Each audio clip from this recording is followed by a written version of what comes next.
छोटी काफ, फिर ते, फिर अलिफ, यानी इतना ते हुआ है ना।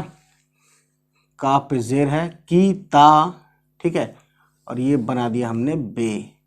तो दोस्तों ये बन गया एक वर्ड किताब।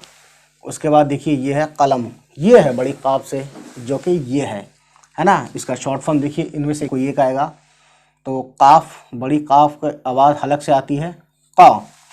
देखिए एक होता है क किताब, है ना, किताब का हिंदी में है, लेकिन उर्दू में क जो है हलक से आती है आवाज़, क, कलम, कलम, ठीक है। बड़ी काफ से कसम, कलम, बहुत सारे वर्ड्स मैंने इससे पहले भी लिखवाए हुए हैं, तो आपने देखी होगी वो वीडियोस। तो काफ, लाम और ये मीम, ठीक है जी, ये बन गया आपका कलम, ठीक है, नो प्रॉब्लम। उसके बाद यहाँ आती है फिर से